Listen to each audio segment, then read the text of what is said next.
भाईजान तुम्हारे जने स्वागतम भाईजान तुम्हारे जने वेलकम भाईजान वेलकम भाईजान स्वागतम বাংলার নিপীড়িত বঞ্চিত মানুষের পান্তা সাথী মাঝে আপনাকে জানাই স্বাগতম ভারতের বিজেপির সাথী মাঝে আপনাকে জানাই ওয়েলকাম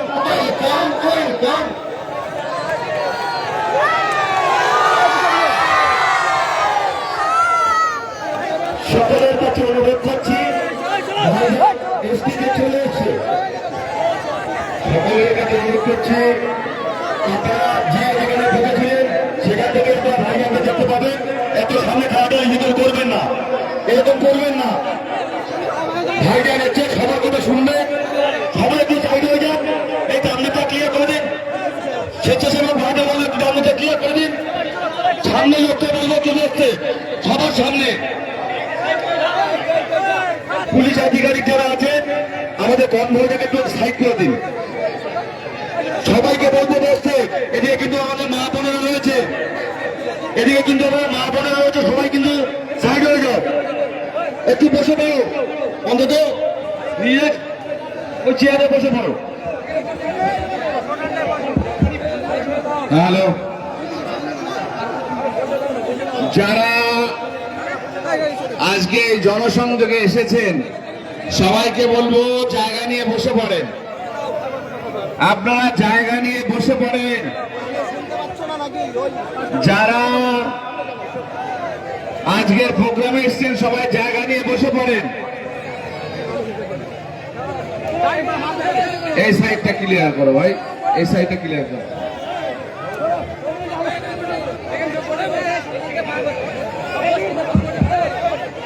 এইদিকে যারা আছো ভাই সামনের দিকে চলে এসো, সামনে চলে এসো, পেছনের দিকে থাকো না, সামনে চলে এসো না।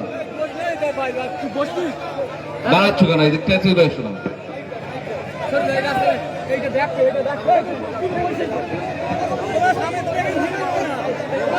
আমি নেতৃত্বদের বলবো আপনারা নিজ নিজ দায়িত্ব পালন করেন। আজকে প্রাণগঞ্জ অঞ্চলের যে জনসংযোগ, সেই জনসংযোগে এসে উপস্থিত হয়েছেন আমাদের সবার প্রিয়, সবার ভালোবাসার মানুষ পীরজাদা মোহাম্মদ নওশাদ সিদ্দিকী মহাশয়। আমি যারা ভলেন্টিয়ার্স এবং যারা নেতৃত্ব তাদের বলবো নিজের দায়িত্ব সঠিকভাবে পালন করুন, সাইডে ফাঁকা রাখুন। এই দিকটা যারা আছে ভাই সামনে গিয়ে বসে পড়ো, এই জায়গাটা ক্লিয়ার করেন। এই পাতা সোজা যে জায়গাটা আছে বসে পড়েন, এদিকে গিয়ে বসে পড়েন।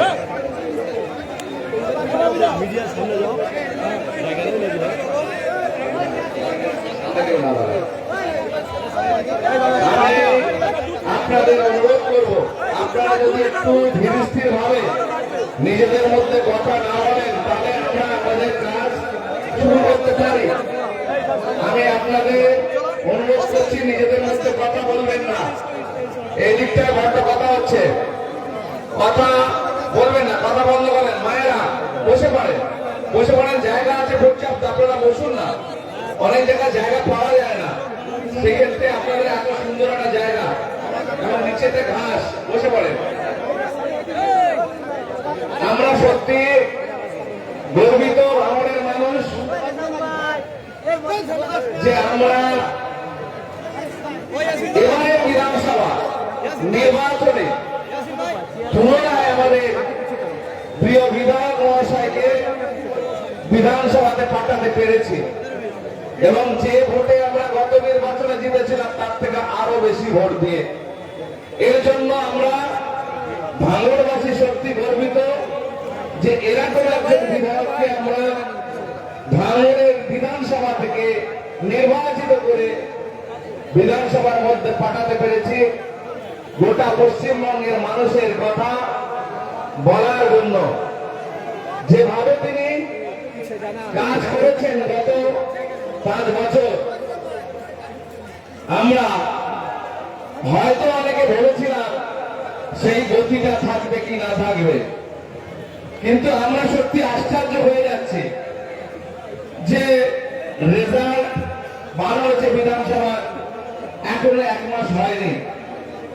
অন্যান্য যারা 294টা বিধায়কের মধ্যে আরো যারা আছেন আমাদের ভাইজান ছাড়া, তারা মনে হয় এখনো নিজের এলাকাতে ঠিকভাবে টাইম দিতে পারেননি।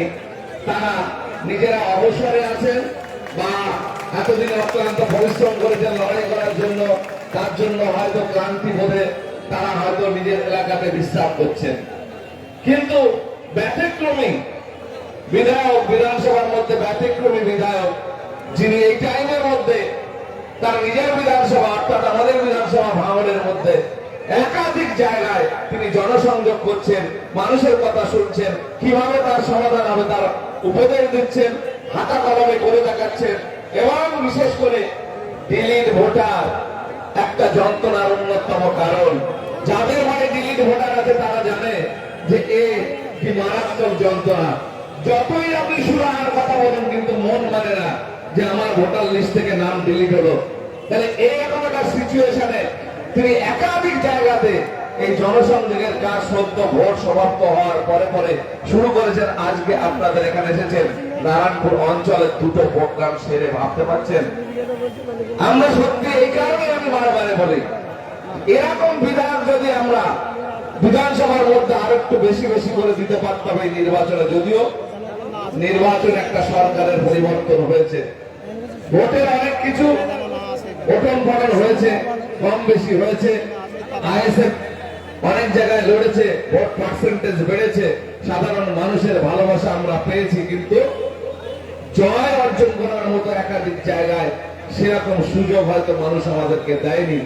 যা পরিস্থিতি আগামী দিনে আমাদের সংখ্যা বাড়বে, এটা আমরা এই বর্তমান 26-এর যে রেজাল্ট সেটা থেকে আমরা অনুমান করতে পারছি, আন্দাজ করতে পারছি যে মানুষ আমাদেরকে আগামী দিনে সুযোগ দেবে। বর্তমানে যেভাবে আমাদের প্রিয় বিধায়ক সাহেব সাধারণ মানুষের কথা ভেবে সদ্য সাধারণ মানুষের দরবারে গিয়ে যেভাবে তিনি ভোটের প্রচার করেছিলেন, একইভাবে তাদের সমস্যার কথা শোনার জন্য, তাদের সমস্যার সমাধানের রাস্তা বাতলানোর জন্য তিনি আজকে পাড়ায় পাড়ায় দাঁড়ে দাঁড়ে ঘুরছেন। এটা পশ্চিমবঙ্গ বিধানসভার বিরলতম ঘটনা আমরা অন্তত মনে করি, আমি অন্তত মনে করি। যারা এদিকে বাইক রেখেছেন, অসুবিধা হচ্ছে, বাইকগুলো একটু সাইড করে রাখেন, রাস্তা জাম যাতে না হয়। তো এরকম একটা পরিবেশের মধ্যে জনসংযোগ আজকে জনসভাতে পরিণত হয়েছে। রাস্তার উপরে যারা আছেন রাস্তাটাকে একটু খালি করে দিয়ে সামনের দিকে এগিয়ে আসেন, রাস্তা যাতায়াতের রাস্তাটাকে ক্লিয়ার রাখেন।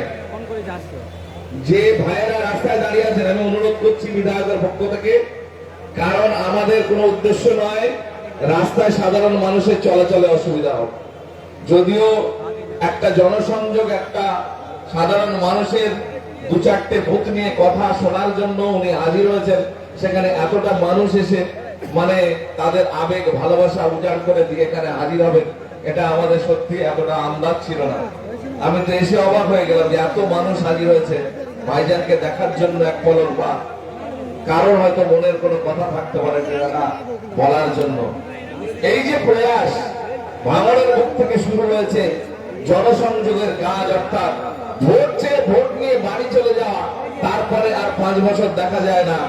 এই যে একটা ট্রেডিশন, সেই ট্রেডিশনকে ভেঙে পাড়ায় পাড়ায় এসে যে মানুষের ভোটটা আমাকে দিল সেই মানুষের কথা শোনা এবং তার সমস্যার কথা নিখুঁত ভাবে বুঝিয়ে দেওয়া, বা যতটা সম্ভব সমাধান করা, না বুঝাতে না সমাধান করার ক্ষমতা থাকলে তাকে ঠান্ডা মাথায় বুঝিয়ে দেওয়া, এই যে প্রয়াস, এই প্রয়াস আমার মনে হয় বিধানসভাকে নাড়িয়ে দিয়েছে, যার কারণে বাধ্য হয়ে সরকার দুয়ারে সরকার করতে বাধ্য হয়েছিল। অর্থাৎ সরকার নেমে এসে পাড়ায় পাড়ায় দুয়ারে সরকার প্রোগ্রাম শুরু করেছিল। অনেকে ব্যঙ্গ বিদ্রুপ শুরু করেছিল যে নওশাদ কি বাড়ি বাড়ি যাচ্ছে, ঘুরছে, কি ব্যাপার, ভোট নিয়ে কাজ করা বাদ দিয়ে মানুষের কাছে যাচ্ছে।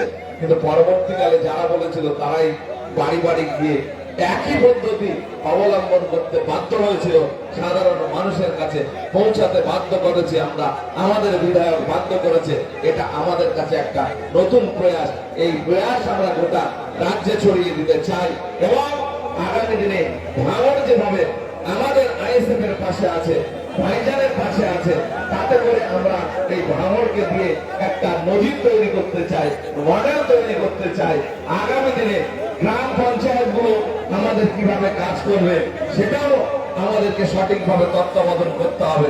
এতদিন যা হয়ে গেছে এরপরে যেন কোনো পঞ্চায়েতে কাটমানির খবর না আসে, কোনো পঞ্চায়েতে তোলাবাজির খবর না আসে, কোনো মানুষকে ঠকানো হচ্ছে এই খবর যেন না আসে। তার জন্য আমাদের কর্মীরা সদা সৈনিকের ভূমিকা পালন করতে হবে এবং অন্যায়গুলোকে রুখে দিয়ে সাধারণ মানুষের পরিষেবা যাতে সঠিকভাবে পায়, সঠিকভাবে সে যার মানে নিজের অধিকারটা বুঝে পেতে পারে, তার সরকারি সুবিধা সুযোগ সুবিধাগুলো যেন কোনো রকম কারো কাছে প্রভাবিত না হতে হয়, সেই কাজ আমাদের কিন্তু করতে হবে। আগামী পঞ্চায়েত নির্বাচন যাতে সাধারণ মানুষ আমাদের এই 2 বছর এর মতো যে সময় আছে সেই সময়ে আমাদের যে কার্যকলাপ হবে সেই কার্যকলাপ থেকে যেন আমাদের স্বেচ্ছায় ভোট দিয়ে আমাদেরকে পঞ্চায়েত গুলোকে আমাদের অধীনে দিয়ে দেয় এবং আমাদের যেন ভোট চাইতে না হয়, সেই কাজ আমাদের নেতাদের আমাদের কর্মীদের করার জন্য শপথ নিতে হবে। আগামী দিনে আমরা ভাঙড় দিয়ে একরকম মডেল আমরা বানাতে চাই। ভাইজানের যে স্বপ্ন, সেই স্বপ্ন আগামী দিনে আমাদের সবাই পাশে থেকে সহযোগিতা করে সাকার করার চেষ্টা করতে হবে। এই কথা বলে আপনারা যারা এখানে অগণিত মানুষ এসেছেন সবাইকে আন্তরিক ভালোবাসা, শুভেচ্ছা, অভিনন্দন জানিয়ে আমি মাইক্রোফোন আমাদের প্রিয় মা বিধায়ক সাহেবের হাতে আমি তুলে দিচ্ছি। আপনাদের উদ্দেশ্যে কিছু কথা বলবেন, তারপরে আপনাদের ইন্ডিভিজুয়াল সরাসরি আপনাদের কথা শুনবেন তিনি।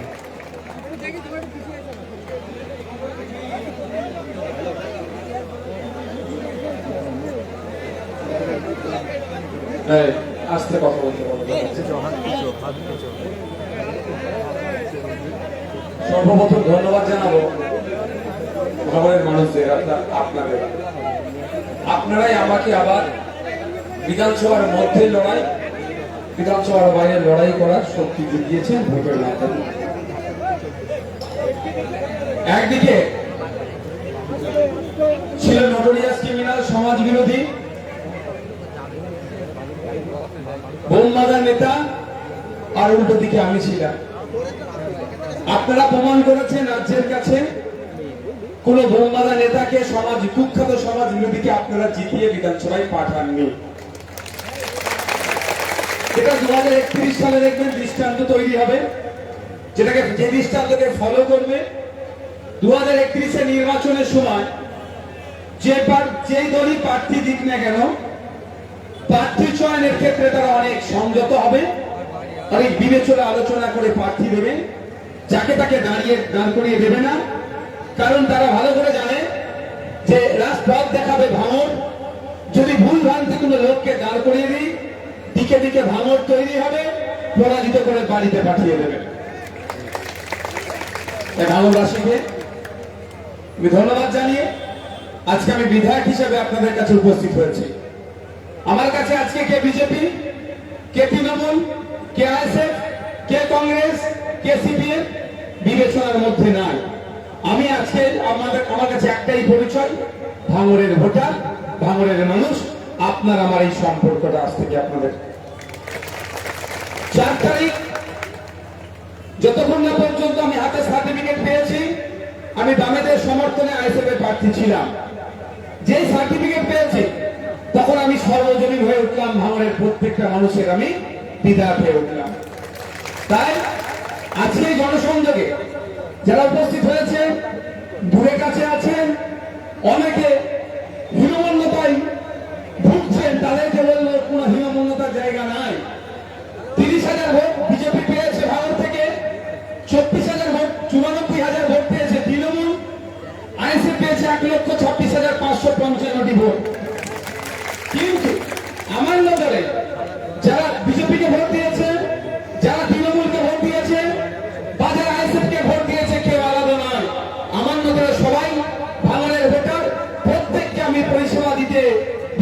অধিকার।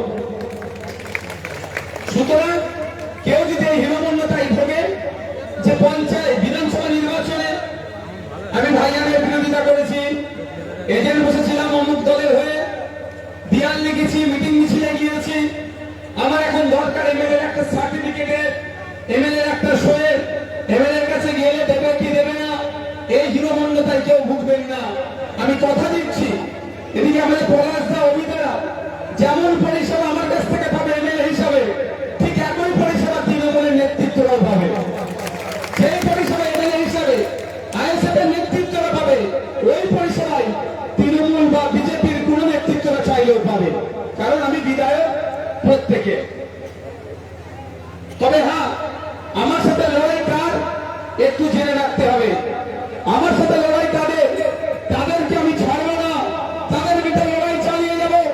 যারা আবার যোজনার নামে গরিব মানুষের কাছ থেকে 10,000 20,000 টাকা করে নিয়েছে, তাদেরকে আমি ছাড়বো না। বিভিন্ন প্রকল্পের নামে যারা তোলাবাজি করেছে, আপনি বাড়ি করতে যাবেন, আপনার কাছ থেকে টাকা আদায় করেছে, তাদের বিরুদ্ধে আমার লড়াই, তাদেরকে এক চিহ্ন আমি ছাড়বো না। কিন্তু যারাই নির্বাচনে তৃণমূলের হয়ে দেয়াল লিখেছে, নির্বাচনে তৃণমূলের হয়ে এজেন্ট বসেছে, তৃণমূলের হয়ে প্রচার করেছে, বিজেপির হয়ে প্রচার করেছে, তাদের বিরুদ্ধে আমার লড়াই নয়। লড়াইটা হচ্ছে এটাই, যারা জনগণকে শোষণ করেছে, জনগণের উপর অত্যাচার করেছে, তাদের বিরুদ্ধে আমার লড়াই। তাই বিধায়ক হিসাবে আপনাদের কাছে আমি এসেছি, আপনারা আমাকে আজকে এসে আমার কাছে চাওয়া পাওয়া অভাব অভিযোগ বলতে পারেন, শুধু তাই নয় সাজেশনও দিতে পারেন। কারণ ভাঙড়কে উন্নততর করতে হবে। ভাঙড়ে নারীর স্বাধীনতা, নারীর অধিকার, কৃষকের অধিকার, ছাত্র যুবকের অধিকার, ডেলিভারির অধিকার, দোকানদারের অধিকার, আপনার আমার প্রত্যেকের অধিকার সুনিশ্চিত করতে হবে, তারপরে উন্নততর ভাঙড় হবে। তাই উন্নততর ভাঙড় করতে গেলে একা নওশাদ সিদ্দিকী পারবে না, আইএসএফ পারবে না, বা বামেদের সহযোগিতা নিয়ে সম্ভব নয় যদি ভাঙড়ের মানুষরা সাথ দেয়। তাই আমি চাইবো উন্নত করে ভাঙড় করতে গেলে পুরুষরা যেমন এগিয়ে আসবে, আমাদের মায়েদেরকেও এগিয়ে আসতে হবে, আমাদের সাথ দিতে হবে। প্রত্যেকটা সমাজে প্রত্যেকটা শ্রেণীর মানুষের সহযোগিতা পেলেই আমরা উন্নততর ভাঙড় করতে পারবো। আরেকটা কথা বলা যায় আপনাদের, আপনারা সরকারের বিপক্ষে গিয়ে ভোট দিয়েছেন, তোলাবাজদের বিরুদ্ধে গিয়ে ভোট দিয়েছেন, গুন্ডাদের বিরুদ্ধে গিয়ে ভোট দিয়েছেন, আবার যোজনা যারা লুটপাট করে তাদের বিরুদ্ধে গিয়ে ভোট দিয়েছেন। এক কথায় অন্যায়ের বিরুদ্ধে গিয়ে ভোট দিয়ে আমাকে জিতিয়ে এনেছেন। যারা ওই অন্যায় করছে তারা আজকে এখান থেকে ধ্বংস হয়ে গিয়েছে, এখান থেকে পলায়ন করেছে। আপনাদের ভোটের জন্যই সম্ভব হয়েছে। তাই আমি আপনাদের কথা দিয়ে যাচ্ছি, যেমন ভাঙড় থেকে গুন্ডা নির্মূল হয়েছে, নতুন করে ভাঙড়ে গুন্ডাদের আর জন্ম হতে দেব না। ভাঙড় থেকে যেভাবে তোলাবাজ নির্মূল হয়েছে, নতুন করে ভাঙড়ের তোলাবাজদের আর জন্ম হতে দেব না। আপনাদের সাথ লাগবে, দেবেন তো নাকি? দেবেন তো নাকি? সাথ দেবেন তো নাকি? যেভাবে ভোটের মাধ্যমে সাথ দিয়েছে, এবার সাথ দিতে হবে কি? নজর রাখতে হবে, নজর রাখতে হবে। কিসে? নতুন করে তোলাবাজের জন্ম হচ্ছে না তো? যদি একে নতুন করে তোলাবাজের জন্ম হচ্ছে, আমাদের খবর দেবে, সেই তোলাবাজের তার ডানা ছাঁটবো, কোনো কথা হবে না। কি বলছি বুঝে আসছে? কোন আমরা কেন ভোটটা আপনারা আমাকে দিয়েছেন? শান্তির সাথে থাকবেন বলি তো। আপনি মেহনত করে ইনকাম করছেন, ইনকাম করে একটা বাড়ি বানাবেন, আপনার জমি কিনবেন, সেই জমি কিনছেন, তোলাবাজদেরকে কি দিতে হবে? টাকা দিতে হবে, নাহলে জমির পজিশন পাবেন না। ওটা বন্ধ করার জন্য ভোটটা দিয়েছেন তো আমাকে। তারপরে যদি আবার নতুন করে কেউ ওদেরকে সরিয়ে দিয়ে আবার এরা যদি ওই কাজটা করে, তাহলে চোরটা দাঁড়িয়ে ডাকা টানা হলো না? এটা মেনে নেওয়া যাবে কি? এটা মেনে নেওয়া যাবে না। আপনি এটা বাড়ি করছেন, পঞ্চায়েতের পারমিশন নিলেন, পঞ্চায়েতের পারমিশন নিতে গেলে নির্দিষ্ট সরকারি একটা রসিদ কাটতে হয়, সেটা কাটলেন। আপনি বাড়ি করতে যাচ্ছেন, এসে ডিস্টার্ব করছে, টাকা দিতে হবে, 5,000 টাকা না দিলে বাড়ি করতে দেবে না। ওটা বন্ধ করার জন্যই তো ভোটটা আমাকে দিয়েছে। এখন যদি আবার নতুন করে কেউ চাইতে দেয়, অন্যায় হচ্ছে। আমি মনে করি ডবল অন্যায় হচ্ছে। কারণ আমরা সাধু সেজে ভোটটা চাইলাম, ভালো সেজে ভোটটা চাইলাম, আর ভোট দিয়ে যে ওদেরকে তাড়িয়ে দেওয়া হলো, ওরা বিতরিত হলো, ক্ষমতাচ্যুত হলো, তারপরেই যদি আমি আবার চাইতে যাই তাহলে ডবল ভুল করছি না? তাহলে মুখোশ আর মুখ আলাদা ছিল, এইগুলোকে আটকাতে হবে। আপনারা কি আটকাতে? আমি একা পারবো না, আইএসএফ একা পারবে না, বামেরা একা পারবে না। আটকাতে গেলে কি করতে হবে? আপনাদের সহযোগিতা লাগবে। যদি কেউ একটা টাকা আপনাদের কাছ থেকে চায়, একটা টাকা যদি আপনাদের কাছ থেকে কেউ চায়, আমাদেরকে জানাবে, তার বিরুদ্ধে ব্যবস্থা গ্রহণ করবো, থানা পুলিশ করবো। আর যদি এটাও বলা যায়, যদি আমাদের পার্টির মধ্যে থেকে কেউ আপনাদের কাছ থেকে কোন কাজের জন্য ঘুষ চাই, তোলাবাজি করে, সেটাও জানাবেন, তাকেও আমরা পার্টি থেকে সাসপেন্ড করে দেব। কারণ দীর্ঘদিন পরে বাংলার মানুষের সুদিন ফিরে এসছে। আসেনি? এই মাঠে এই বক্তব্য দিতে পারতেন? এতক্ষণ 8-10টা মেরে দিয়ে সব কি শান্তির স্বস্তির নিঃশ্বাস পাচ্ছি। ভাঙড়ের মানুষ শান্তির সাথে আছে, ভাঙড়ের মানুষ। এটা বিনষ্ট হতে দেব না। এই দীর্ঘদিন পরে অনেক কষ্টের পরে সুখ এসছে, এটা বলেছি বলে আমার তৃণমূলে যারা তোলাবাজি করে খাই তাদের আবার কষ্ট লেগেছে। এটাকে কাটিং করে ছাড়াচ্ছে, বলছে নওশাদ সিদ্দিকী বলছে অনেক কষ্ট করে সুদিন নিয়ে এসছে, মানে বিজেপি কে নাকি ডেকে নিয়ে এসছে। আচ্ছা, আমি ফলতাতে প্রার্থী দিয়েছিলাম, ফলতায় তো 1 লক্ষর উপরে ভোটে তৃণমূল হেরে গেল, দোষটাও কি নওশাদের? 30 জায়গায় তো প্রার্থী দিয়েছিলাম, 260টা সিট ওরা জিতল, সব দোষ আমার? আমার এমন একটা বক্তব্য দেখাতে পারবেন যে বক্তব্যের জন্য সাম্প্রদায়িকতা ছড়িয়ে গিয়েছিল, অর্থাৎ হিন্দু মুসলমান ভোট আলাদা হয়ে গেছে, সব ভোট বিজেপিতে পেয়েছে? কেউ বলতে পারবে? তারপরেও আমার মনে হচ্ছে, আমি এ কথা বলেছি যে অনেক কষ্ট করে সুদিন ফিরেছে, সুদিন এসছে, কেউ না এই নোংরামি করে আবার ওটাকে বিনষ্ট করে দেয় সুদিনটাকে। এটা ভালো করেছি না খারাপ করেছি? আমার কাছে খবর এসেছিল ভোটে জিতার পরে ঠিক 4টে-5টার পর থেকে নতুন আইএসএফ এসেছে ভাঙড়ে।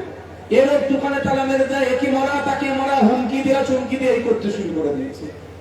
ঠিক আছে, তখন আমার পার্টির ছেলেদেরকে ডাকলাম, ডেকে কড়া করে বললাম, যদি এটা করে কিন্তু যেই নেতৃত্ব আছে, যেই বুথে হবে তার কাছ থেকে ধরবো।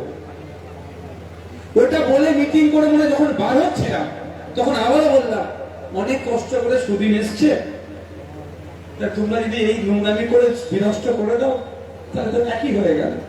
এটা কি অন্যায় কথা বলেছে? কিন্তু এটাকে কাটিং করে আমার নামে মিথ্যা। আমি এতটুকু জানি, মন জানে পাপ আর মা জানে বাপ। কে কি বলছে আমার দেখার দরকার নাই। ভাঙড়ের মানুষের সমর্থন আমি জিতেছি, ভাঙড়ের মানুষের জন্য কথা বলবো, আর রাজ্যের মানুষের হয়ে কথা বলবো। এখন তো অনেক সহজ হয়ে গেছে, কি বলুন তো, বিধানসভা টিভি, হ্যাঁ বিধানসভা টিভি হয়েছে, দেখেছো তো? যা বলবো সব দেখতে পাবে তোমরা। সারা রাজ্যের মানুষ, অনেক আগে হওয়া দরকার ছিল, তারপরেও আপনারা দেখতে পারবেন। আপনাদের বিধায়ক বিধানসভার মধ্যে ঢুকে চুপচাপ বসে থাকে না, চোখে চোখ রেখে, হ্যাঁ স্বাধীনতা বজায় রেখে, ন্যায়কে ন্যায়, অন্যায়কে অন্যায় বলে। আপনারা বলেন, দীর্ঘদিনের দাবি ছিল তো বিধানসভায় কি হচ্ছে দেখানো হোক। এবার যে নতুন সরকার হয়েছে, সেই সরকার এটাকে মান্যতা দিয়েছে। সেই সরকারের প্রথম বক্তব্য বলেছে যে লাইভ দেখানো হবে। এটা ভালো কাজ তো। এই ভালো কাজটাকে কি বলবো না যে এটা আপনি সমর্থনযোগ্য কাজ করেছে?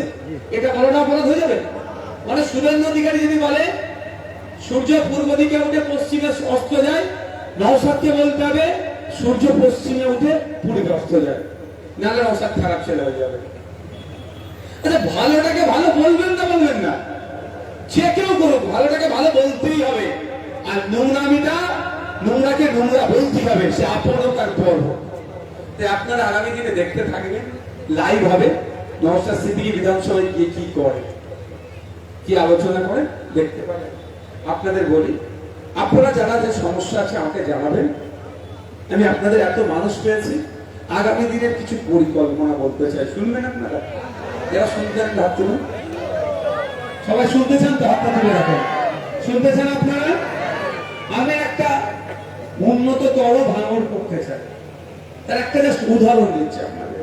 উদাহরণটা এটাই, আপনারা এখানে অনেক মানুষ সেই জেদার কমপ্লেক্স থেকে শুরু করে এখানে অনেক কোম্পানি আছে, কাজ করেন তো, হ্যাঁ? সারাদিন হাড় ভাঙা খাটুনি হয়, টাকা দেওয়ার বেলায় 250 টাকা 300 টাকা রোজ। কেন? ওরা পার্টির নেতাদেরকে মাস গেলে একটা বড় অ্যামাউন্ট দিয়ে দিত। অলরেডি আমার সাথে অনেকে যোগাযোগ করছে। আমার কিন্তু আমার বক্তব্য আপনারা জানিয়ে রেখে দিতে চাই, একটা টাকা ওদের হাত দেব না। ওদেরকে এটাই বলবো, যে লোকটা 250 টাকা রোজে কাজ করতো, ওর মজুরিটা বাড়াও, ওটাই আমার টাকা নিয়ে হবে। যে সারাদিন হাড় ভাঙা খাটুনি করে 300 টাকা দিনে ইনকাম করতো তোমার ওই কারখানা থেকে, ও যাতে ইনকাম বেশি করতে পারে তার ব্যবস্থা করো, ওটা জানবে নওশাদ সিদ্দিকীকে তোমার টাকা দেওয়া হবে। এটা করতে চায়। এটা করতে গেলে অনেকের গা জ্বালা লাগবে। আমার পাশ থেকে অনেকে সরে যেতে পারে, আপনাদের সাথে পাবো তো? তবে নিশ্চিত থাকুন আমি এটা সরে যেতে পারি। এমনি বললাম, যারা মেহনত করেছে, মার খেয়েছে, কেস খেয়েছে, অন্যায়ের বিরুদ্ধে জেল কেটেছে, বাড়ি পুড়িয়ে দিয়েছে আমাদের আচ্ছা অনেকে মিথ্যা মামলা দিয়ে, এই তো তুমি এই ছিল, এই তো এরা তো প্রচুর ক্ষতি করেছে। শুধু ক্ষতি করেনি, একে মেরে নামে একটা নোংরা ভিডিও করেছিল, আমি ভুলিনি, কিন্তু তুই ভুলে যেতে পারো, আমি ভুলিনি। একে মেরে নামে মিথ্যা ভিডিও করেছিল, খারাপ জায়গায় গিয়েছিল বলে। মানে সামাজিক ভাবেও এর বাড়ি ঘর লুটপাট করেছে, লাখ লাখ টাকার লুটপাট করেছে। চালের গোডাউন আমাদের এখান থেকে লুটপাট হয়েছে, বাড়িতে আগুন লাগিয়ে দিয়েছে। তাই নয়, একে আবার ধরে মেরে নামে একটা মিথ্যা ভিডিও বানিয়েছিল। আমি ভুলে যাওয়ার ছেলে নয়, কিন্তু কথা হচ্ছে এখানে যে আজকে আমরা সুদিন পেয়েছি, আমরা সেটাকে নষ্ট করব না। আমরা আমাদের যারা মেহনত করে খাই তাকে সহযোগিতা করব। আর আমার যারা সিকিউরিটি আছে, চেঞ্জ হয়তো এরা ভাঙড়ে এসে, সত্যি বলছি আপনাদের, এই সব কে কারখানায় কাজ করছে, কে সবজি হ্যান ত্যান, আমাকে একটা কথা বলছে, এরা কিন্তু তাহলে সব মেহনত করে খায় না? অনেক প্রসঙ্গক্রমে জিজ্ঞাসা করছে। হ্যাঁ, কিছু আছে তোলাবাজ, শাসক দলের নেতা আছে, ওরাই লোকের তোলা তুলে খায়, লোকের উপরে প্রেশার করে খায়। বাকি মানুষ ভাঙড়ে সব মামুন লাভ ভাই মেহনত করে খায়। তো আমরা যারা এখানে আছি সব মেহনত করে খাই। কেউ তোলা তুলে কারো সংসার চলেনি, কাউকে তোলা তুলতে আগামী দিনে দেবো না। মেহনত করে খাবো, যাতে মেহনত করে একটু ইনকামটা বেশি হয়, তার ব্যবস্থা হবে। কেমন ব্যবস্থা? সর্বোচ্চ চেষ্টা করব এটা আন্তর্জাতিক মানের এখানে হাট হোক। কিসের? Vegetable export. ভাঙড়ের সবজি কলকাতায় যায় শুধু নয়, রাজ্যের বিভিন্ন প্রান্তে নয়, দেশের বাইরে যায় ভাঙড়ের সবজি। কিন্তু মধ্যখানে দালাল থাকার পরে কি হয়? সঠিক দামটা ভাঙড়ের লোক পায় না। আমি সর্বোচ্চ চেষ্টা করবো, আপনাদের কথা দিচ্ছি, ভাঙড়ের সবজি এখানে ইন্টারন্যাশনাল একটা হাব করা যায়, ডাইরেক্ট ওখানে গেলে ডলারটা আসবে, তাহলে ভাঙড়ের মানুষের ইনকাম বাড়বে। সেই চেষ্টা করবো আপনাদের সহযোগিতা। তো এইগুলো আমার ইচ্ছা আছে। আর কি? আজকে আবাস যোজনা নিয়ে বা সরকারি প্রকল্প নিয়ে সব থেকে বেশি বৈষম্য হয় কি? দলের লোকেদেরকে পাইয়ে দেয়, আর যারা মাল দেয় তাদেরকে পাইয়ে দেয়। গরিব বা বিরোধী বলার কেউ নেই, তারা পায় না পরিষেবা। কিন্তু ওটা বন্ধ করবো আমি। কিভাবে বন্ধ করব? আপনার বুথে মিটিং ডাকা হবে, গ্রাম সভা ডাকা হবে। এটা কত নম্বর বুথ? 236 নম্বর বুথে আগামী দিনে কারা ঘর পাবে না পাবে সার্ভে তো হবে। কিন্তু এখানে বসবে প্রধান, উপপ্রধান, দায়িত্বশীলেরা এখানে বসবে, পঞ্চায়েতের সদস্য এখানে বসে থাকবে। গ্রামে মাইকিং করা হবে, এক সপ্তাহ আগে গ্রামে খবর দেওয়া হবে যে এখানে গ্রাম সভা হবে। আমার যোজনা থেকে শুরু করে যা প্রকল্প আছে এখান থেকে নোট হবে। আর আপনারা বলবো, আপনারা ন্যায়কে প্রতিষ্ঠিত করবে। কে হিন্দু, কে মুসলমান, কে বিজেপি, কে তৃণমূল, কে সিপিএম, কে কংগ্রেস নয়। আপনার বুথের যিনি সব থেকে গরিব মানুষ, সর্বপ্রথম আবাস পাওয়ার যোজনা পাওয়ার যোগ্য, তার নামটা আগে ওখানে লিখাবে, এটা ফিরিয়ে নিয়ে আসবো। তাহলে চুরি হবে, এই সমাজ ব্যবস্থা ফিরিয়ে নিয়ে আসবো। তাহলে তো ধরা পড়ে যাবে। এখানে তো নাম লোড হবে। এবার আপনি বলুন, আইএসএফ করুক আর যেই করুক, যে সব থেকে গরিব তার আগে নামটা লিখতে হবে, ঠিক আছে? তাহলে গ্রাম সভা রেখে গ্রামের উন্নয়ন হবে। গ্রামে কি দরকার, পঞ্চায়েতের মাধ্যমে সমিতি বা যেটাই গ্রাম সভা ডাকা হবে। গ্রাম সভাতেই মানুষ উপস্থিত থাকবে, ওই মানুষের মধ্যে থেকে যে প্রস্তাবটা উঠে আসবে সেটা নোট হবে। তাহলে আবাস যোজনার জন্য বলতে পারবে না কে, ওই তোর ঘরটা করিয়ে দেবো, আমাকে 20,000 দিতে হবে, কে পারবে বলতে? কারণ আপনি একটা নাম লিখিয়েছেন, আপনারা তো বলবেন, তখন ওই বাবু উঠে বলবে অমুক মায়ের নামটা আগে লেখো, নিজের নয়। অমুক মাটা আমাদের পাড়ার, আমাদের বুথের সব থেকে গরিব মানুষ, সে হিন্দু মুসলমান দলিত আদিবাসী, সিপিএম বিজেপি আইএসএফ কংগ্রেস দেখার দরকার নেই, যে সব থেকে গরিব তার নামটা আগে দিতে হবে। এইভাবে তৈরি হবে এই সমাজ ব্যবস্থাটা। আছে রীতিনীতি, কিন্তু এখানে করতে দিত না। এখন সুদিন ভাঙর এসেছে, আমরা এটা করব, তার জন্য স্বেচ্ছায় আপনার কারো অসুবিধা হবে? অসুবিধা তাদেরই হবে যারা তোলাবাজি করতো, আর না হলে বলবে এর থেকে ভালো নিয়ম আর হতে পারে না। আপনার এখানে একটা রাস্তার প্রয়োজন আছে, একটু শুনে রাখুন। আপনার এখানে রাস্তার প্রয়োজন আছে, আপনি প্রস্তাব দিলেন, রাস্তাটা রেডি হলো, 6 ফুট চওড়া, 80 ফুট লম্বা, 6 ইঞ্চি গেট, রড দেওয়ার কথা বলা হয়েছে, পাথর সিমেন্ট দেওয়ার কথা বলা হয়েছে, কিন্তু রাস্তা দেখবেন রড আর দেয় না। 6 ফুটের জায়গায় 5.5 ফুট করে দিচ্ছে, 6 ইঞ্চি গেট জায়গায় 4 ইঞ্চি গেট দিচ্ছে। ফলে কিছুদিন ব্যবহার করার পর রাস্তা ভেঙে যাচ্ছে। আর আমরা কি করব? যে শুধু তাই নয়, যে কাজটা হবে কমিটি তৈরি হয়ে যাবে, গ্রামের মানুষকে কমিটিতে ঢুকাবো। আইএসএফ আইএসএফ কিচ্ছু চিনবো না, ISF CPM BJP Trinamool Congress কিচ্ছু চিনবো না। গ্রামের মানুষের দিয়ে কমিটি হয়ে যাবে। আর কি কাজ হবে? কাজ আগে শিডিউল লেগে যাবে, কত ফুট চওড়া, কত ফুট লম্বা, কি বালি, কি সিমেন্ট, কি পাথর, কটা রড, কত এমএম রড, সব লেখা থাকবে। যে কোনো মানুষ সেই রাস্তায় এসে মিলিয়ে দেখে নিতে পারবে। চুরি আর হবে? পার্টি করাতে এবার বন্ধ করে দেবে, না মাল খেতে হলে পার্টি করবো কি করে? যারা পার্টি করে সংসার চালায় তারা পার্টি করা বন্ধ করে দেবে, আর যারা ঘর থেকে নিয়ে এসে পার্টি করে তারা বলবে এতদিন পরে সঠিক নিয়ম এসেছে। আজকে দেখুন না, বামপন্থী যারা এমএলএ ছিল, 2বার 3বারের এমএলএ, মাঠে তারা কাজ করছে এখনো। আর তৃণমূলের মেম্বার স্করপিও চেপে ঘুরছে। তারা সমাজকে দিতে এসেছিল বলে এখনো তারা মাঠে খাচ্ছে, সেই ইনকাম করতে হয়। এরা সমাজ থেকে লুটতে এসেছিল, এই লুটেরাদের হাত থেকে সমাজকে বাঁচাতে হবে। আমাদের মানুষ বেঁচেছে, নতুন করে লুটেরাদের জন্ম আমরা ভাঙড়ে দেব না। তো এই লক্ষ্যগুলো আছে আমাদের, আপনাদেরকে নিয়ে। আপনাদের সাথ পেলে এইরকম কাজ চলে ভাঙড়ে অশান্তি হবে? ভাঙড়ে কোনো অশান্তি হবে? ভাঙড়ে অশান্তি কেন হয়? এটার জন্য আপনাকে চাপ দেয় করে, হ্যাঁ করে, কেন করে। আর আপনি আপনার বাড়ি বানাবেন, আপনি আপনার জায়গা আছে কিনবেন বেচবেন, কেউ মাথা মারতে যাবে না। হ্যাঁ, নির্দিষ্ট নিয়ম মেনে করতে হবে। আপনি বাড়ি করছেন, পঞ্চায়েতের আন্ডারে আপনি আছেন, পঞ্চায়েতের প্ল্যান পারমিশন দেবেন না। দেখুন এখন যে তপসিয়াতে কেন ভেঙে দিচ্ছে, প্ল্যান পারমিশন নাই বলে। তো আপনাকে ন্যূনতম খরচটা দিতে হবে না?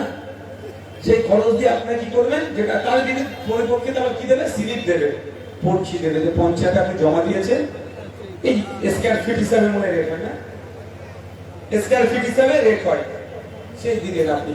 তারপরে একটা টাকা এসে কেউ আপনার কাছে চাইতে আসবে, এটা আমরা করবো। আর অন্যায় কেউ যদি করে, কার উপরে করলো, আপনার একার উপরে করছে বলে আপনি চুপ থাকবেন না, অন্যায় বাড়বে। সবাই পাড়ার গ্রামের মানুষ এক থাকতে হবে। কেউ তৃণমূল করে বলে ওকে অন্যায় ভাবে অত্যাচার করছে, আইসিএফের ছেলেও প্রতিবাদ করতে হবে।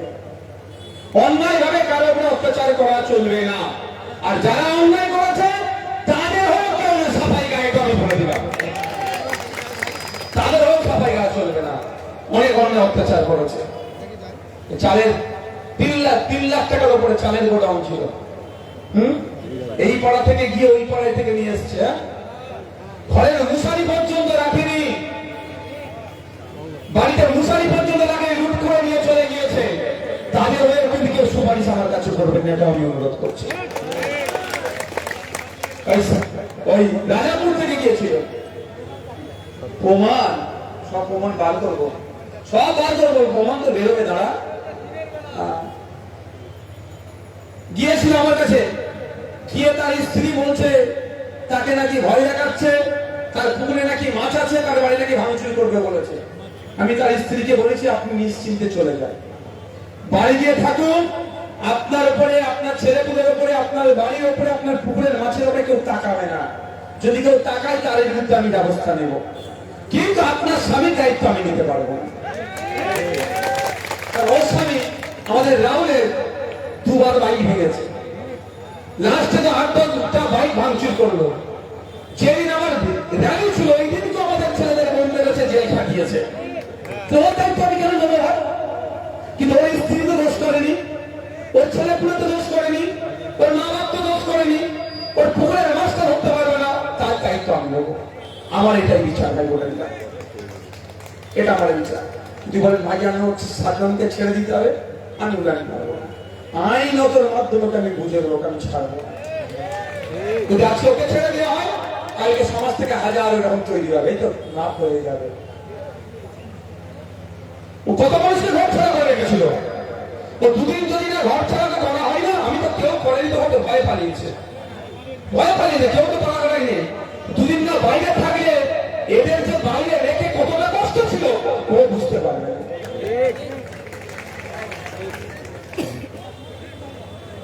শুধু এখনো যার কাছ থেকে সব নিয়েছে সব ফেরত নিয়ে হবে। তাই আপনাদের বলবো, আবাস যোজনা ফাইনের নাম করে ট্যাক্সি স্ট্যান্ডে জায়গা দেবো, বাস স্ট্যান্ডে জায়গা দেবো, তোর আবাস যোজনা ঢুকিয়ে দেবো, তোমার ঢুকে গেছে টাকা দাও। যারা এই তোলাবাজি গুলো করেছে লিস্ট করুন, কত টাকা করেছে করুন, মিথ্যা কথা কিন্তু বলবেন না, কেউ মিথ্যা কথা বলবেন না, মিথ্যা বলে ধরা পড়বে। আর অতটুকু আমরা যে টিম আছে সামনে বসে কথা বললে মিথ্যা বলছেন কি সত্য বলছেন কিছুটা হলেও আমরা অনুধাবন করতে পারবো, এটুকু বলে রাখছি। কেউ মিথ্যা বলবেন না, লিস্ট তৈরি করুন, সবগুলো আদায় হবে।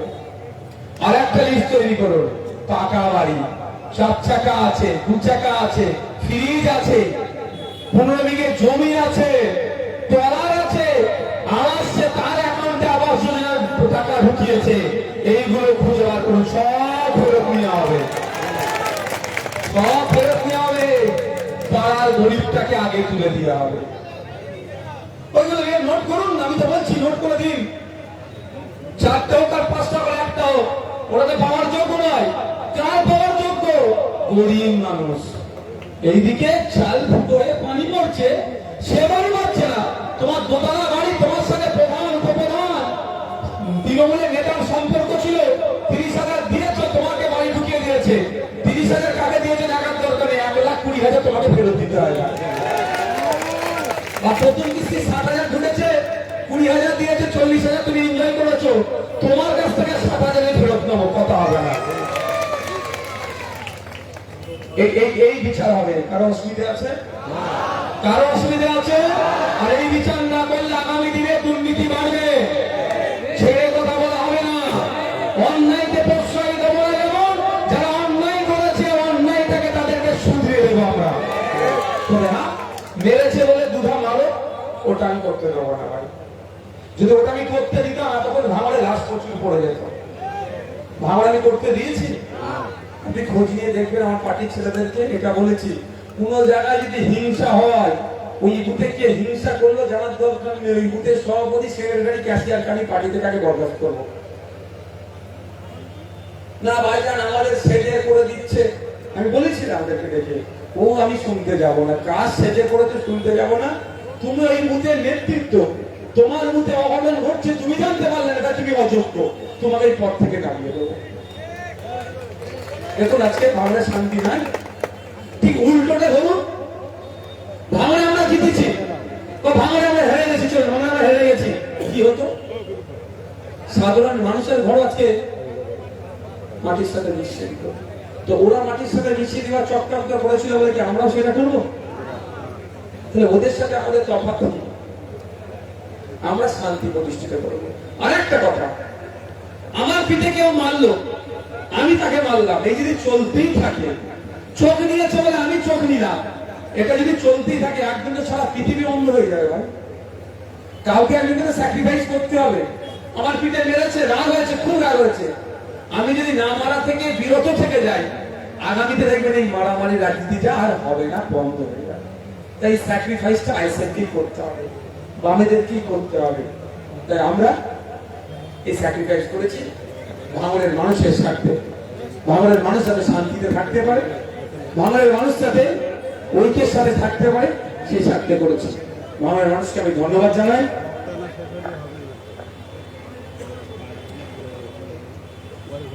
আর একটা কথা যেটা ভুলে যাচ্ছিলাম, মানটায় ধরিয়ে দিল, ওই কারখানার ব্যাপারে নওশাদ সিদ্দিক কারখানা থেকে নিশ্চিন্তে থাকবেন আপনারা।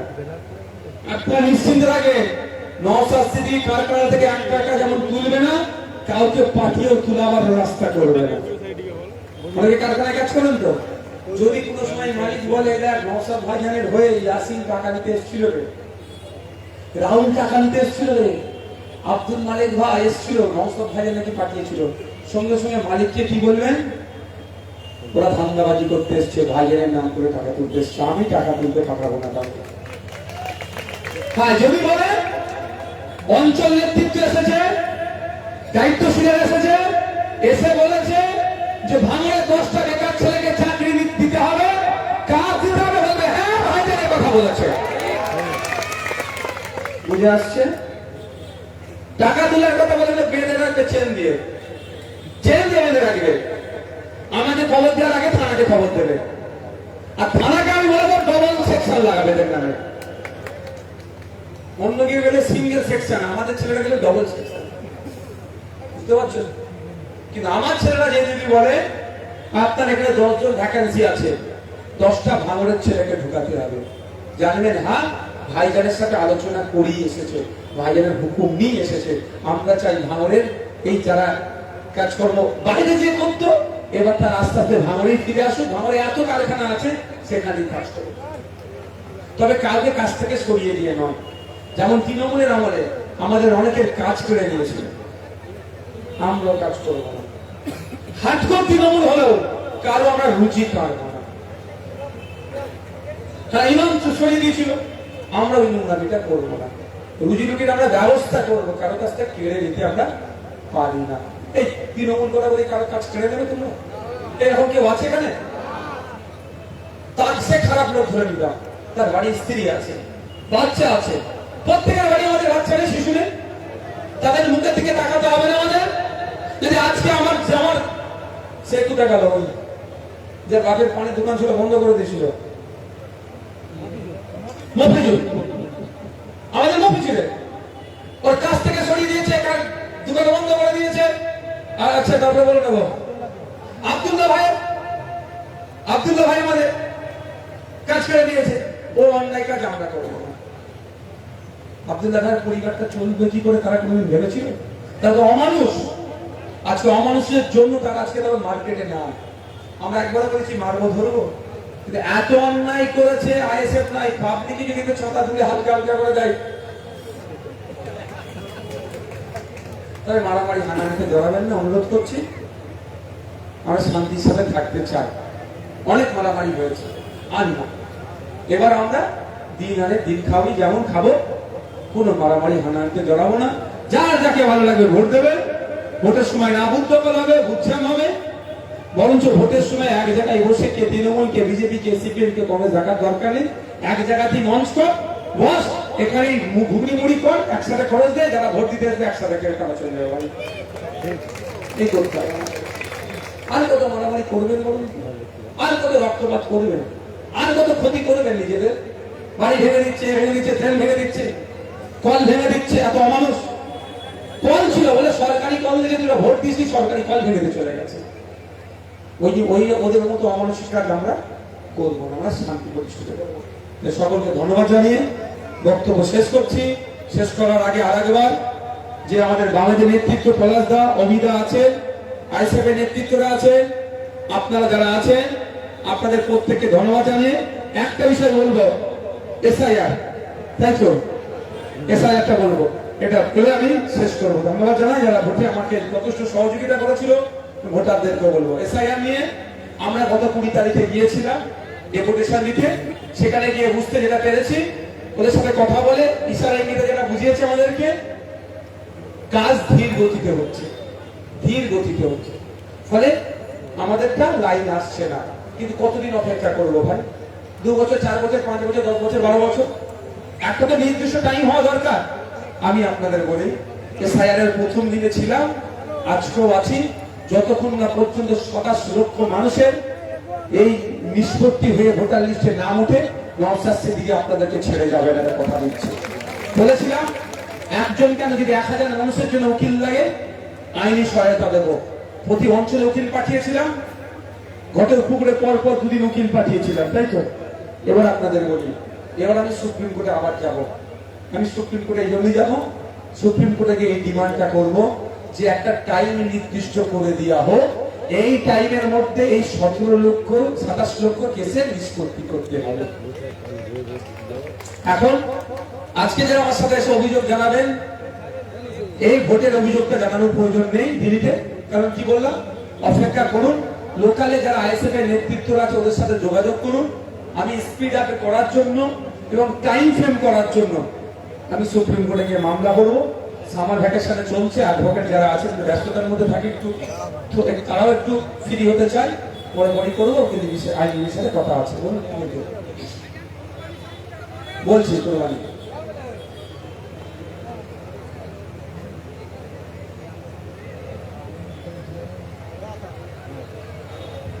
হ্যাঁ হ্যাঁ,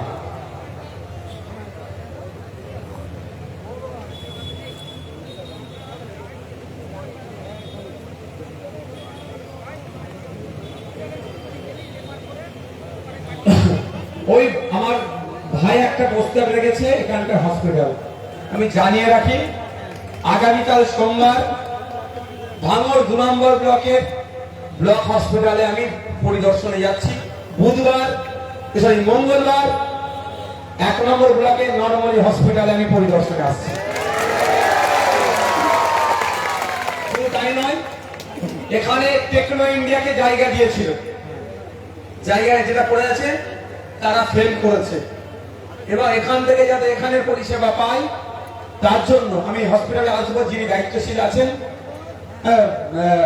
হেলথ অফিসার, তার সাথে বসে কি কি আছে আর কি কি দরকার এটা উন্নততর করার জন্য সমস্ত প্রস্তাব নেব, নিয়ে হেলথ মিনিস্টার এবং হেলথ ডিপার্টমেন্টে দরবার করব। আমি এটাকে যাতে এখানকার না রেফার করে কলকাতাতে পাঠাতে হয় তার সর্বোচ্চ চেষ্টা করব।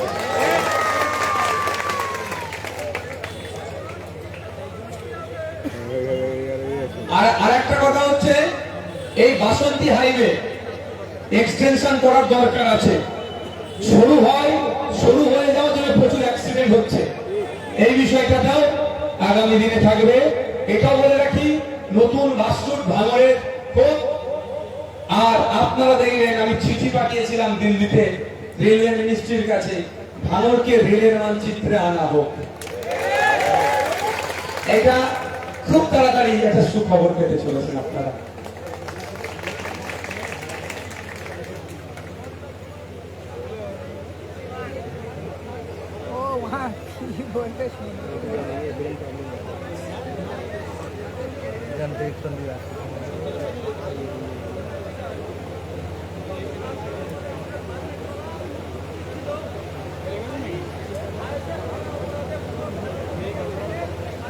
কবে করেছেন না?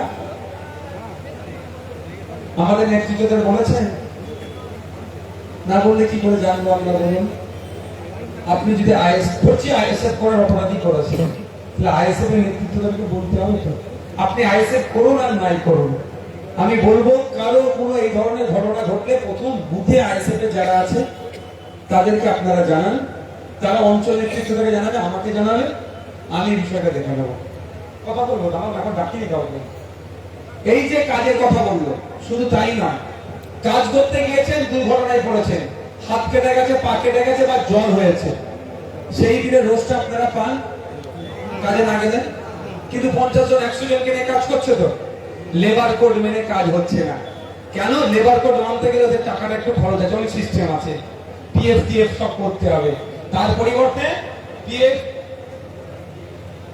সেটা নেই তো, সেটাই তো বলছি, পিএফ ইএসআই সব ইএসআই কি জানেন, আপনারা অসুস্থ হয়েছে কার্ড থাকলে আপনি আপনার পরিবারের বিনামূল্যে চিকিৎসা পাবেন, কিন্তু সেটা করেনি এরা, তার বদলে নেতাদেরকে মাল দিয়েছে।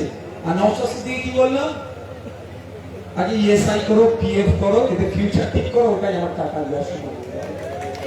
কারণ আমি এতটুকু বুঝি, আপনারা দু আশীর্বাদ করলে আমার জন্য যথেষ্ট, আমার পরিবারের যতটুকু যা আছে ওতে আমার চলে যাবে, বেশি হয়ে গেলে এই খাটের নিচে থেকে টাকা বেরোবে, ওটা আমার দরকার না।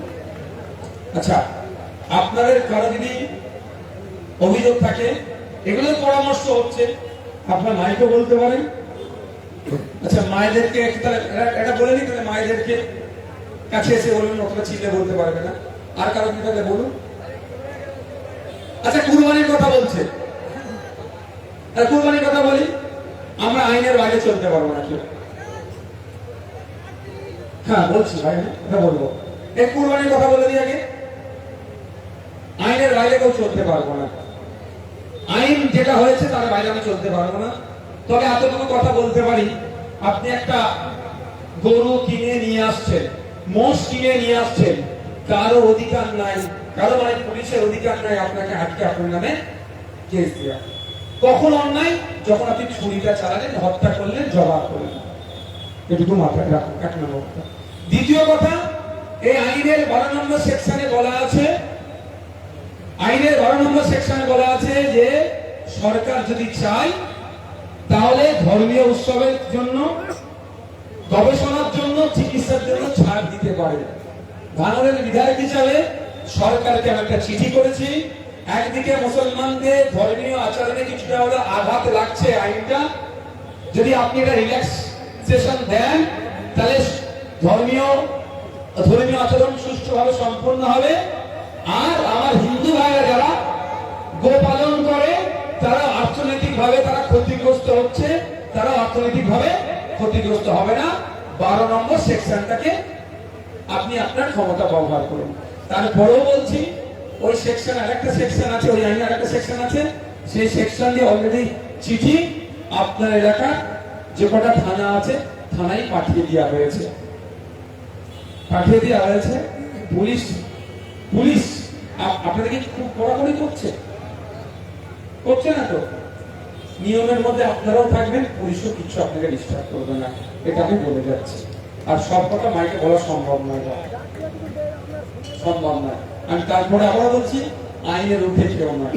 এবার আমি একটু আপনাদের বলে যাই, আমি এই এখন এই ডামাডোল চলছে, ভেবেছিলাম পরে বলবো, কিন্তু এখনো বলে যাচ্ছি, আমি আগামী দিনে কোর্টে যাচ্ছি, কোর্টে গিয়ে আমি চ্যালেঞ্জ করব যে 14 বছরের পরে নয়, 14 বছরের আগে নয়, খাওয়ার জন্য নয়, এক্সপোর্টের জন্য নয়, পশ্চিম বাংলাতে কোনো গরুই জবাই করা যায় না। বুঝতে পারছেন? খাবোই না বললাম, 14 বছরের পরে কেন খাবো? 14 বছরের আগে খাওয়া যাবে না, পরে খাওয়া যাবে না, তো টোটালটা যখন খাওয়া যাবে না। আরেকটা করবো, গরু বিদেশে বিক্রি করা যাবে না, এই আইন করতে হবে। ওই জন্য আমি কোর্টে যাবো, আমি মাথায় রাখবো। কারণ আমরা ইলেকট্রাল বন্ড মানে এই রাজনৈতিক দলগুলোকে বড় বড় কোম্পানিরা টাকা দিয়ে সহযোগিতা করে। আমার পাশে যে বামপন্থীরা আছে, এদেরা ইলেকট্রাল বন্ডেও শূন্য, একটা টাকা এরা নেয়নি কর্পোরেটদের কাছে, কিন্তু বিজেপি ইলেকট্রাল বন্ড সব থেকে বেশি দিয়েছে। তার মধ্যে যারা আবার বিদেশে গরুকে জবাই করে বিক্রি করে, ওদের গরু যাই প্যাকেট হয়ে যাবে, হালাল লিখতে হয়। আল কাবির নাম দিয়েছে, কোম্পানির মালিক উত্তরপ্রদেশ একজন ব্রাহ্মণ, হিন্দু ব্রাহ্মণ, আল কাবির নাম দিয়ে গরু বিক্রি করছে। ওই গরুটা বিদেশেও না বিক্রি করতে পারে, তার মামলা আমি করবো।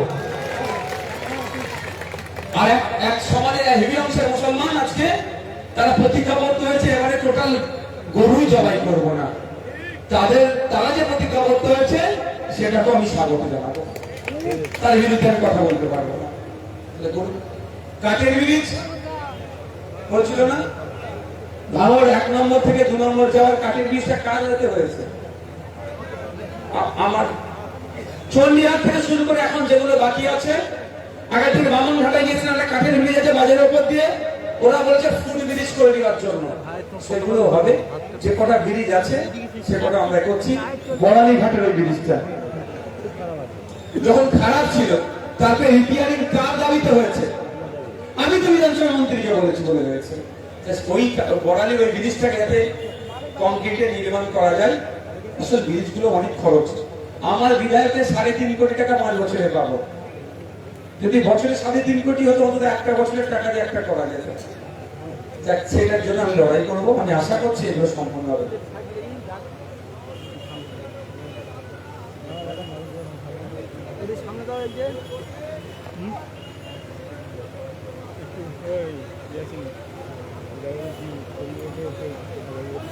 হ্যাঁ, আমি আপনাদের বলি, আমাদের যারা এখানে আছেন বামপন্থী ভাইরা যারা আইএসএফে আছেন, এটা আপনার দায়িত্ব নিয়ে দেখুন টেন্ডার কে নিয়েছে, টেন্ডার যে নিয়েছে তার নাম ফোন নাম্বার জোগাড় করুন, আমাকে ফোন করুন, নাম্বার দেবেন, আমি কথা বলবো। এটা পুরোটা রাস্তার জন্য তো টাকা বরাদ্দ হয়েছে, অর্ধেক রাস্তার জন্য তো হয়নি, বা যতটা হয়েছে তত টাকা জোগাড় করতে হবে। আর নালে পেনের খুঁচা খুঁটা দিতে যাবে, বাকি টাকাটা পেমেন্ট আমি আটকে দেবো। ওনাকে আমি বলবো ফোন নাম্বার নিয়ে ভাববেন না যে পার্সেন্টেজ দাও। আমাদের নাইয়ান্না আছে না পোলের 1 নম্বরে, ও বলছিল সরকার সাহেব বলছে এত টাকার কাজ করেছি, কিন্তু 35% টাকা বা 30% মাল তাকে দিতে হতো, সেটা হতে দেবো না, কাজে হচ্ছে।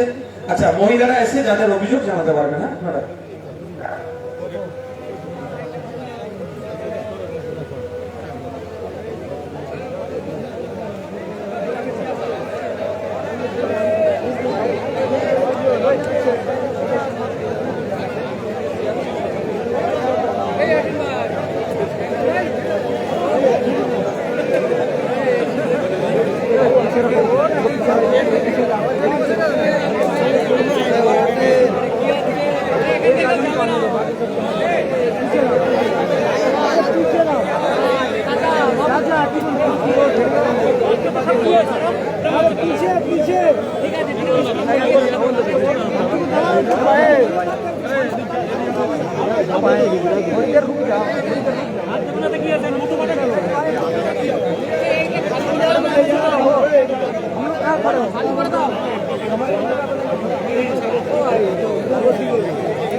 বাড়ি বাড়ি আনা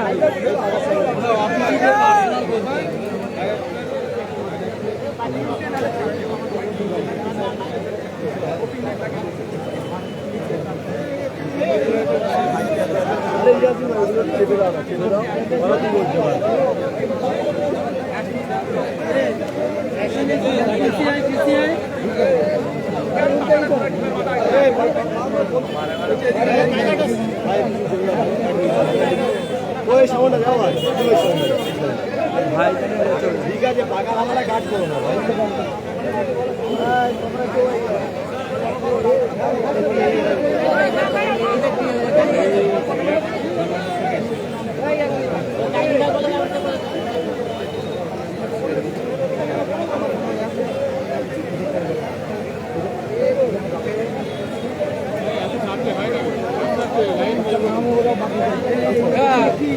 ভাই। টাকাটা ক্লিয়ার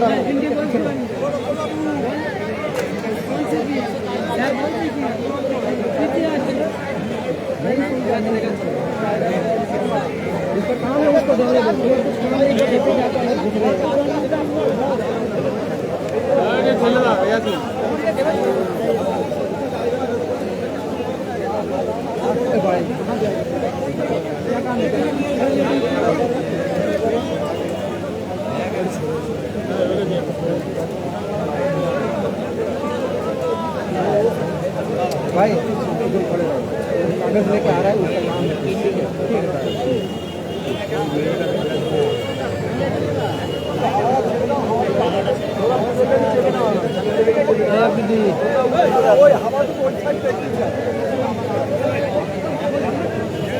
सामने आ रहा है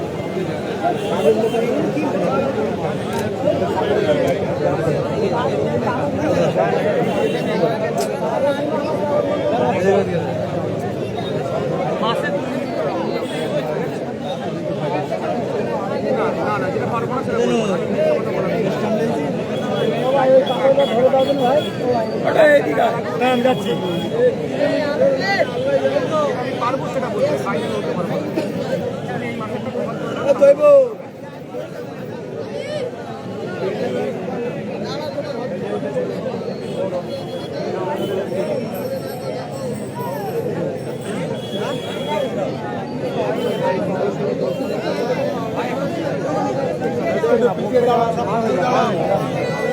पीछे दाঁড়াও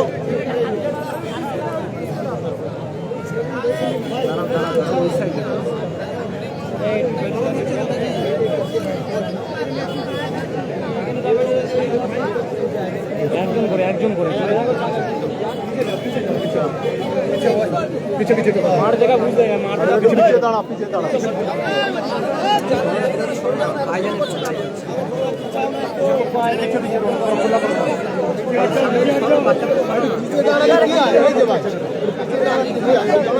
জায়গা বাড়াও না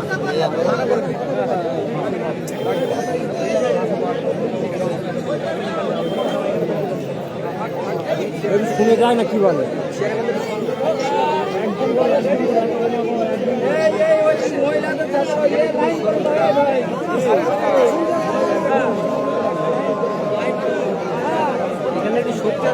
একটু শুনে নিলে হয়ে যায় ডিলেটে দাও তোমার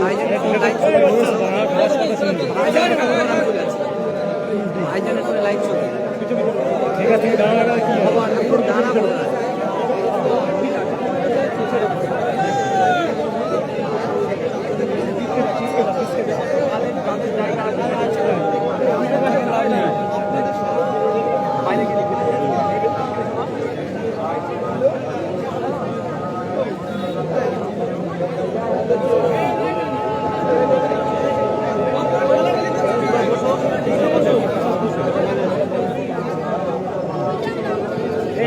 একজন করে এসে 2 मिनट में इतना आ जाना बस निकलना उसके बाद नहीं कर बंदा सारा ऊपर चढ़ रहा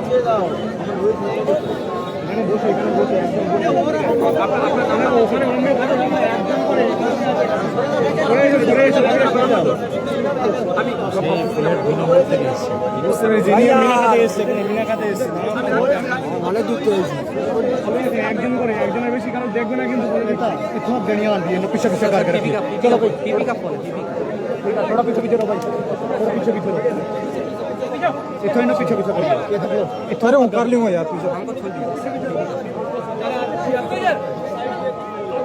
ए रामीज सियात से একটা কথা নাম্বার আছে তো আজান ডিলেটের কাজ আজকে নেবে কি না না না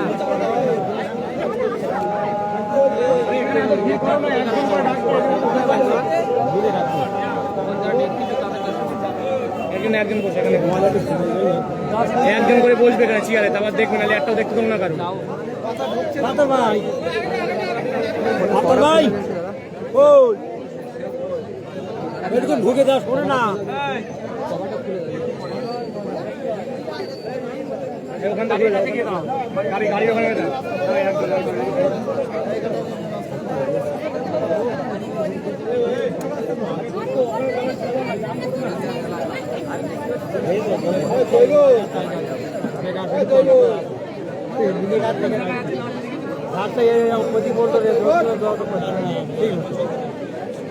এই কারণে এত কষ্ট করে আসলে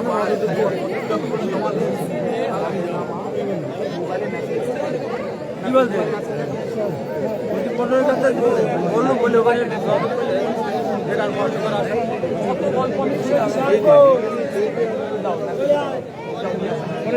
একজন করে একজন সরে যাও আসুন কথা বলুন বসে এখানে বসে এখানে বসে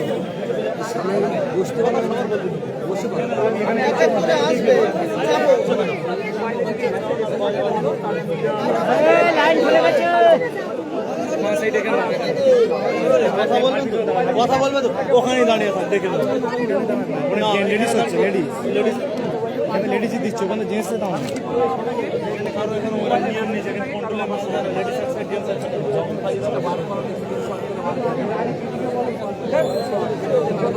সাইড দিয়ে গেলে একটু হাত দেবে আপনি জানেন না হবে না চল চল ভাইয়া দাও ভাই দাও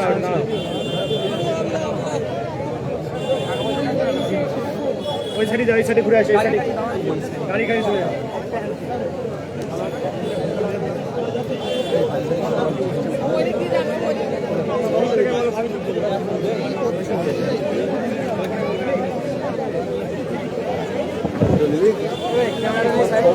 জায়গা পাচ্ছি হাওয়া কাট হচ্ছে হাওয়াটা কাট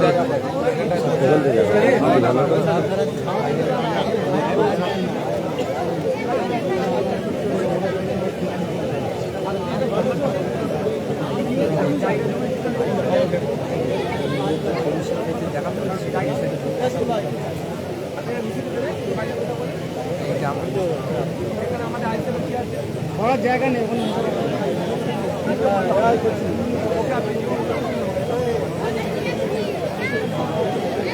বাইরে চলে বাইরে চলে বাইরে চলে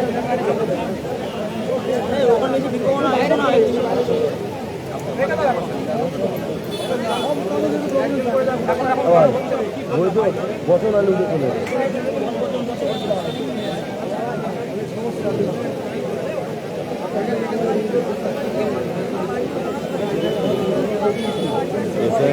আর অন্যভাবে কিছু লিখিত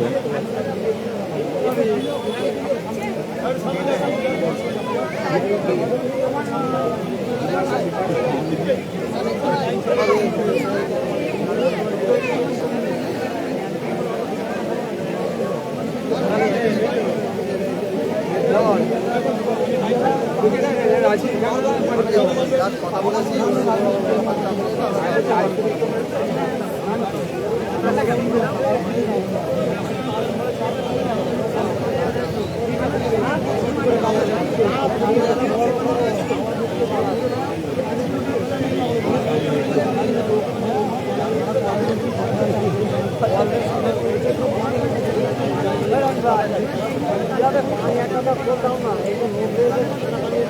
দিচ্ছি দিচ্ছি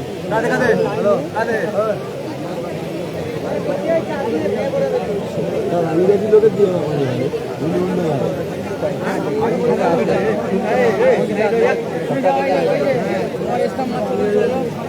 ওই দিক দিয়ে চলে যাও ক্যামেরা নিয়ে নাও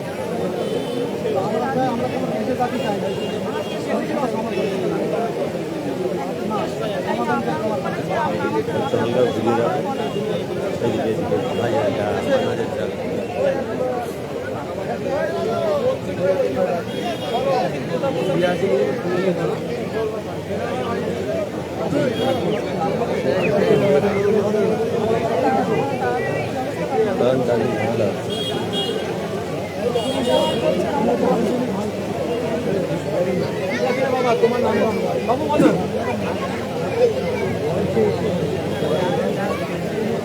অভিযোগ আছে একবার করে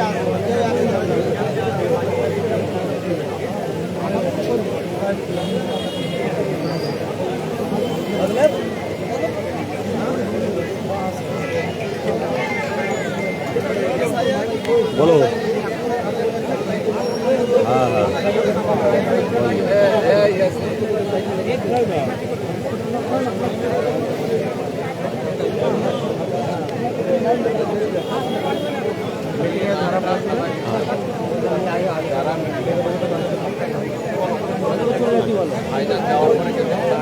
সেটাই এখন না তুই ওটা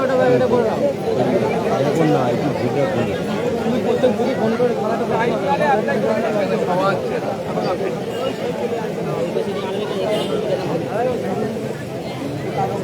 মাইকে বলে দিদি বলো হচ্ছে মাইকে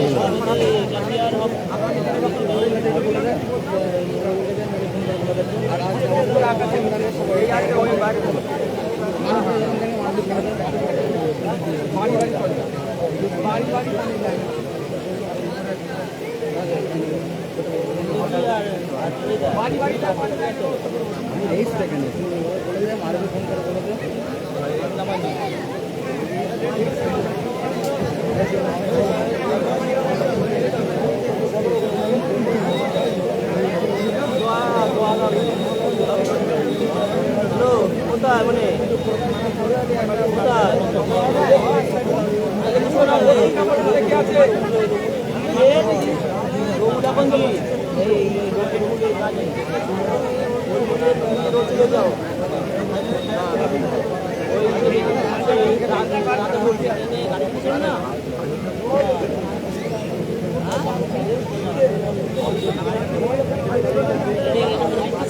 এখানে আসো এখানে আসো কি প্রবলেম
বলেছিলিস তো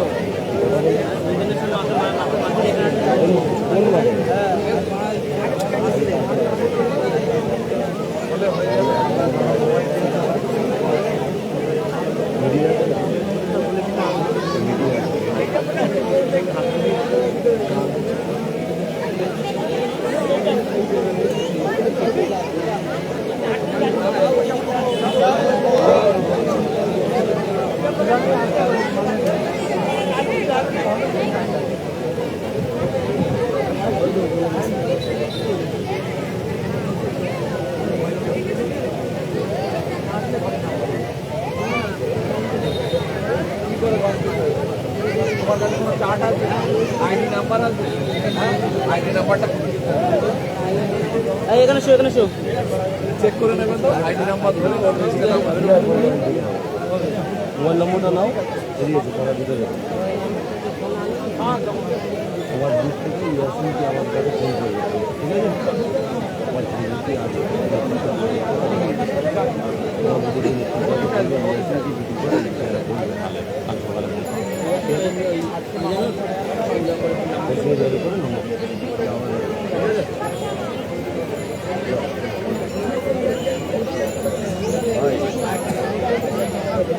হ্যালো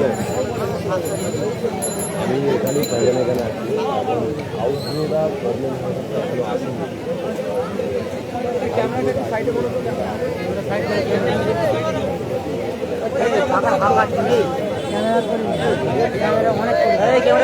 ক্যামেরা উল্টো করো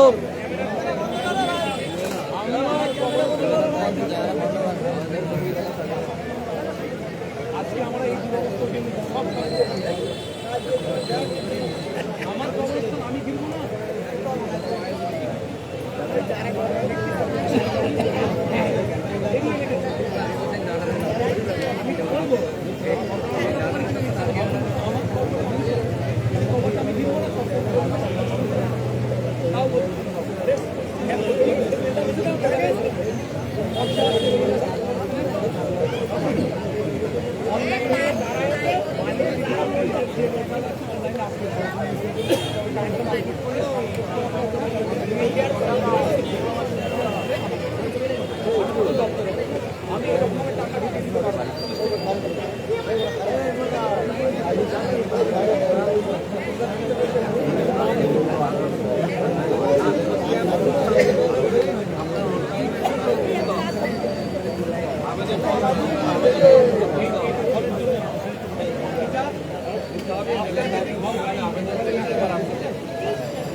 যখন হলে সারতে হবে কি বললাম এখানে বসে সারতে হবে আমাকে বলতে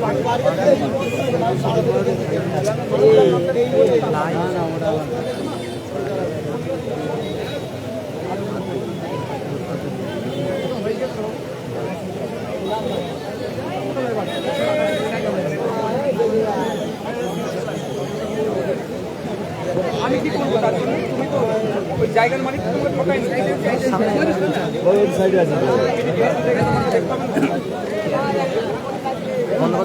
একটু চেপে দাঁড়া ভাই, যাবো।